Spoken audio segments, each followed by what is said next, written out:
Hey friends, I'm Debbie and I'm super excited to show you all today how to punch needle. I've been punch needling for a few years now, mainly making wall hangings and home decor pieces.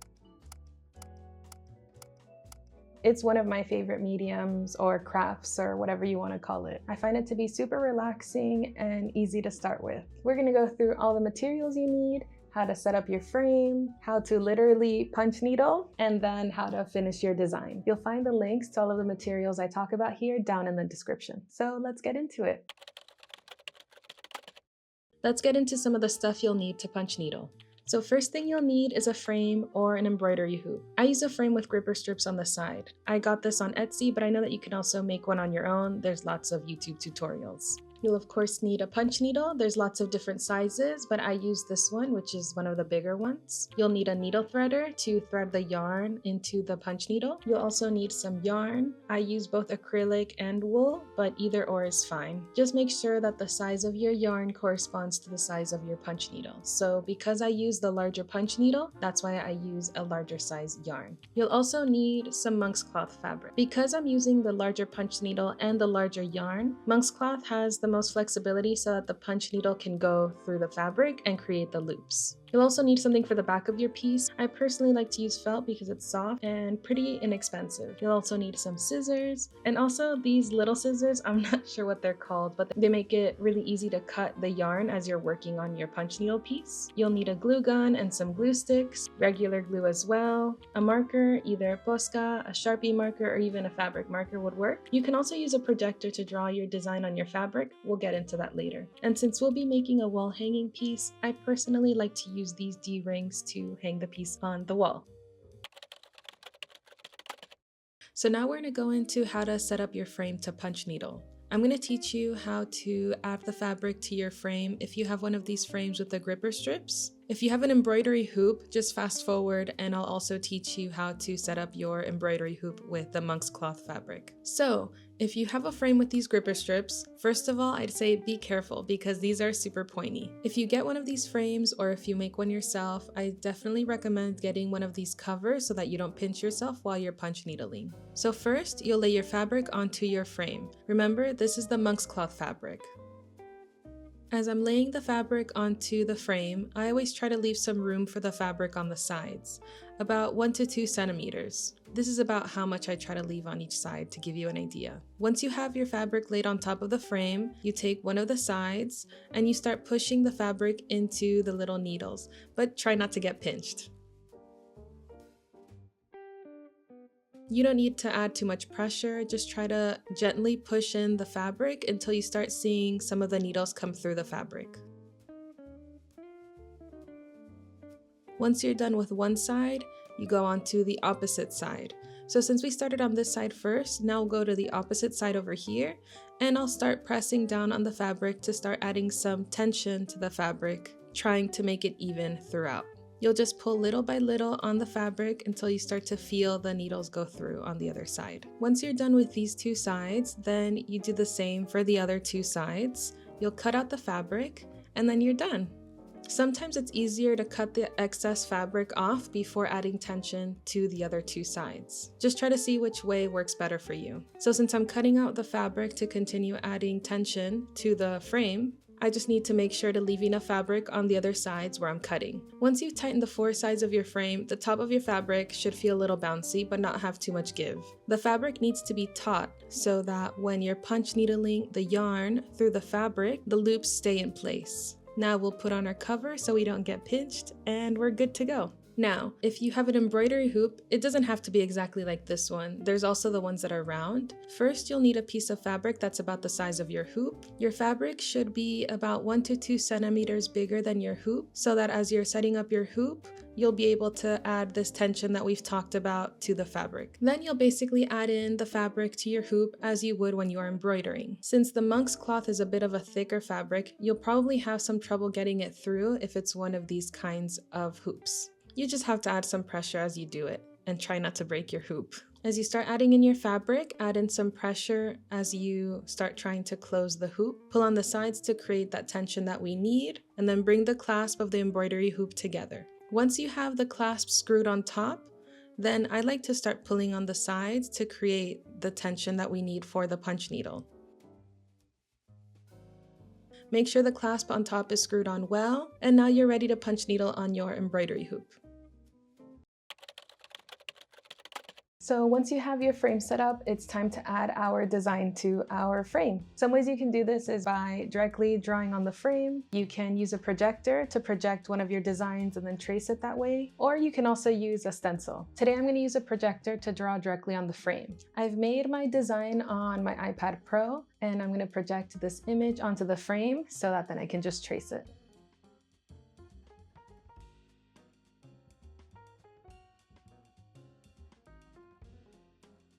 Some things to keep in mind if you're going to use this method is to add your image inversely so that when you're punch needling, your image comes out the right way. Use a permanent marker, a Sharpie, or a fabric pen to draw on your design. And if your design has a lot of colors and you might forget the combinations, you can even write in what colors go in each of the spaces.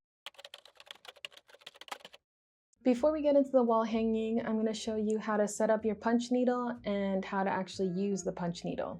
I'm not sure if you can see it, but if I move this here, there we go. My needle threader is kind of wonky. I don't know how it happened, but it makes it a little bit difficult to use. So I actually took a piece of wire and folded it in half and actually used this to thread my needle. So what I do is I basically take my wire, I stick it into this bigger hole here, and now it's come out the other side. I open it up here, a little bit wide. So I can then put my yarn through here, and then I pull it out the other side. Then I put the needle threader through this hole here. I pull it through, and there you have it. That's it. Let's do it again. We take our needle threader, put it through the big hole until you see it, push it down until you see it sticking out to the other side. You take your yarn, you put it through the needle threader. There we go. And then pull the needle threader through the punch needle, pull the needle threader through the other hole, and there you have it. Another technique some people use is to directly add the needle threader through this hole and then push it all the way down. That way you actually just get the yarn in one swoop. So we add the yarn through the hole.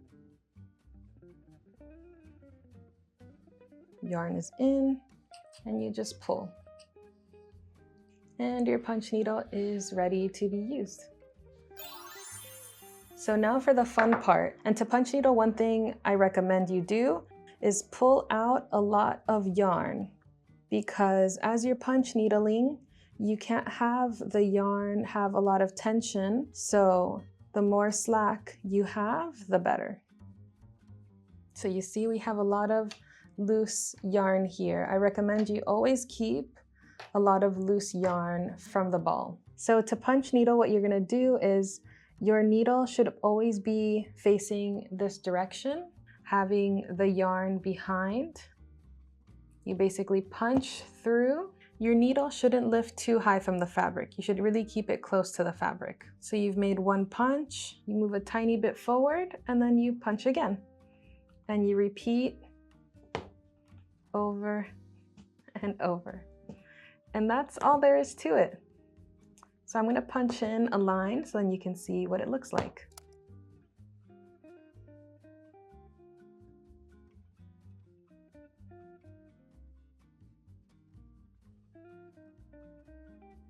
Ta-da!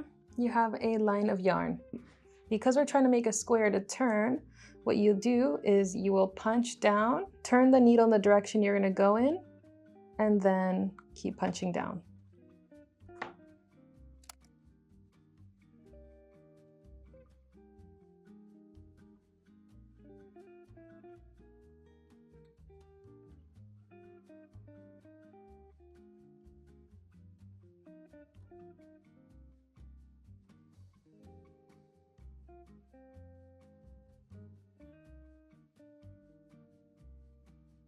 Now we have a square. When you use an embroidery hoop and you're punching down, your fabric will start getting a bit loose. So if you do end up using an embroidery hoop, I recommend you just consistently pull on the sides to keep the tension on your fabric, or it'll happen that some of your loops come out a little either wonky or they don't come out fully even as the other ones. I'm gonna go ahead and fill in this square and I'll show you when I'm done. I was debating whether or not I should cut this whole part into a shorter sequence or show you exactly how I fill in the full square, but I thought it would be better to show you the full process of filling in this little square, even if it's a little sped up just so that it doesn't go so slow, just so you can see the whole process. You can also see when I struggle with the fabric coming out of the frame. You can see me pulling for more yarn, basically how it looks to punch needle. Another reason for uneven loops can be because you're not keeping enough loose yarn away from the yarn ball, so just remember to keep an eye on that. I think embroidery hoops are good to start because it's not a big investment and you can first see if you like this craft before you fully invest in a frame with gripper strips. But if you intend to stick to punch needling, I would definitely recommend investing in a frame with gripper strips just because it's more reliable and the fabric stays perfectly taut on the frame. Punch needling for me is sort of like painting with yarn. You're filling in spaces with different colors and you're able to create so many different things. I think that's why I really love this craft. And there you have it. Now that we've learned the basics of how to punch needle, I thought it would be fun to make a wall hanging together. You've already seen how I drew on this design from a projector, and now I'm basically going to start filling it in. I wrote down the names of all of the colors that go into each of the sections just so I don't forget. And now we're just going to start punch needling. I'm going to make this design by going color by color and filling it in one by one. I don't think there's a right way to do this part, but this is just the way I prefer to go about it. Honestly, it's so that I don't have to keep rethreading the punch needle. A problem you might have when you're punch needling is that you're trying to punch needle, but the yarn either doesn't stay in the fabric or it keeps pulling itself out. This could be because you haven't left enough slack on the yarn. The yarn won't stay in the fabric as you're punching through if you don't have enough slack. So when you punch needle, just make sure you have enough yarn hanging out the back so that the yarn is able to pass through easily and the loops can form on the other side. When you're punch needling in tight spaces, try not to punch through another yarn loop. Always try to find a gap where you see the fabric and punch through there. As you're filling in the colors, keep your rows as close together as you can so that the spaces get filled in correctly. A little reminder that when you're punch needling, keep your needle facing the direction that you're going in. And also, keep your needle as close to the fabric as possible when you're moving up and through the fabric. Here's a better look at what I'm referring to when I say loops. You can think of a punch needle piece as a collection of loops that come together to become the piece you're trying to create. One really cool thing about this craft is that it's really forgiving. So if you make any mistakes, you can just pull out the yarn and start over. When we were setting up the frame, we talked a lot about the tautness of the fabric. Here you can see that because this type of frame allows for you to evenly set up the fabric stays in place while you punch in the needle, making it a lot easier to make your pieces.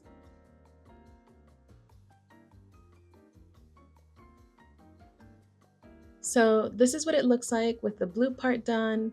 Now the purple, let's add in the yellow stars, and the pink, and the orange. And this is the design. Next, we're gonna get into how do we go from this to a wall hanging. Now, to finish the piece, we need to cut it out of the fabric and add a backing to it. I like to add a backing to all of my punch needle pieces so that all of the loops stay in place and the piece looks more finished. First, I cover the back in glue and let that dry for a day before even taking it off of the frame. I use regular craft glue for this part of the process. I like to leave it drying for a whole day just to be sure it's all dry before moving on to the next step, but it's not necessary to leave it for this long. Just make sure it's fully dry before you move on. So now that the glue is dry, let's cut out the piece and glue down the edges of the fabric. If you're trying to make something that has a rounded shape, cut out little slits of the monk's cloth to make it easier to fold and glue everything down. We're going to use our glue gun to stick the edges of the monk's cloth fabric to the piece. We'll go about this by gluing all of the edges down in small sections. I don't recommend gluing down large sections at once, as the glue from the glue gun tends to dry pretty quickly. The way that I like to approach this is that first, I add some glue down, and little by little I fold the monk's cloth onto the back of the piece. I try to glue down the fabric in a way that almost lifts the edges of the piece and lay the monk's cloth as flat as I can. This is so that when I add the felt backing later, I can better hide the monk's cloth and have the edges of the piece be more clean and neat. I go section by section until all of the edges are glued down.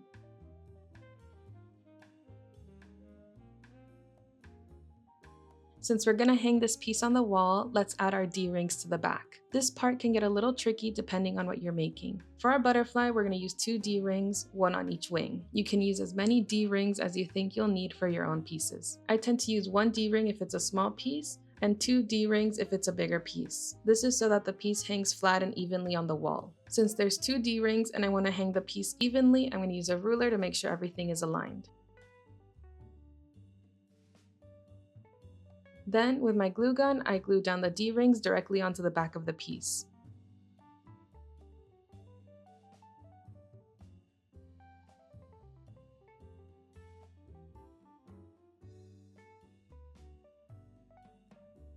Alright, so we're almost done. It's time to add our felt backing. I like to use felt for the backing because it's soft and flexible to work with. So first we'll measure out how much we need. And now we'll glue down the felt section by section using our glue gun, sort of like how we did the edges before.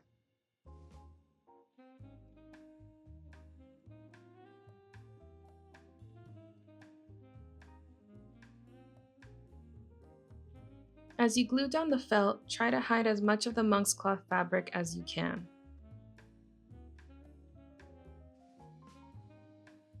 Now we need to add holes for the D-rings that we glued to the back of the piece. I lift the D-ring from inside to use it as a guide as to where I should cut the hole.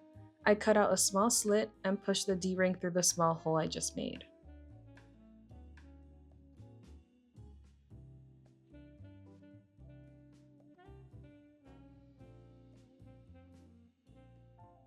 I add a little glue to the D-ring and glue it to the felt for extra protection.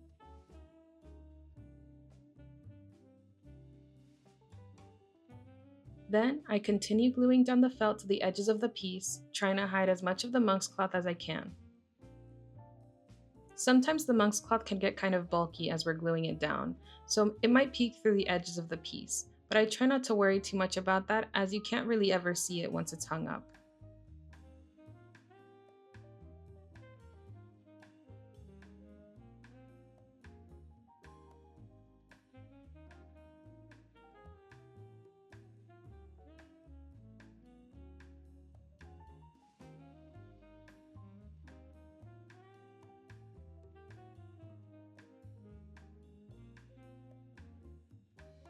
Once the felt backing is completely glued down, it's time to cut that extra felt off of the edges.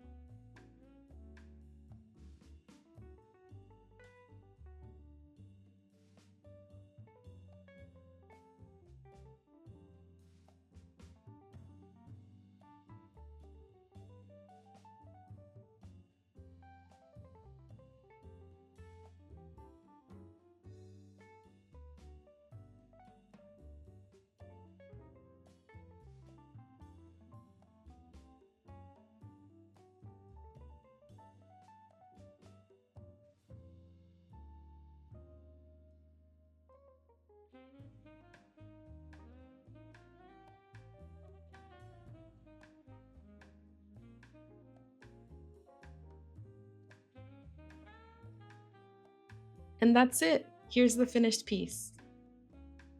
You made it to the end of the video. Here's the final piece up on my wall. I love her so much. I think she came out so cute. Thank you so much for watching. I hope that my video was helpful for you in your own punch needle journey. This might be your sign to start a new craft or not, I don't know.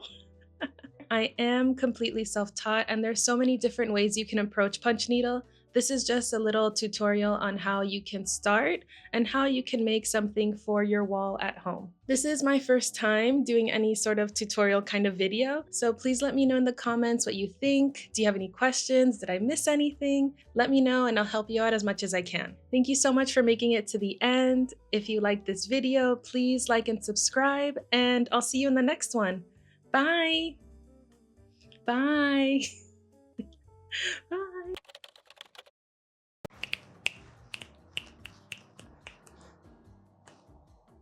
Don't be nervous. Okay. Or you can use a projector. Why did I forget to blink? Was I not recording? Was I recording before?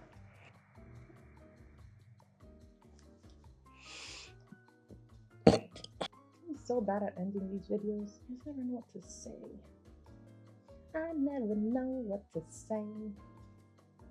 I never know how to end these videos.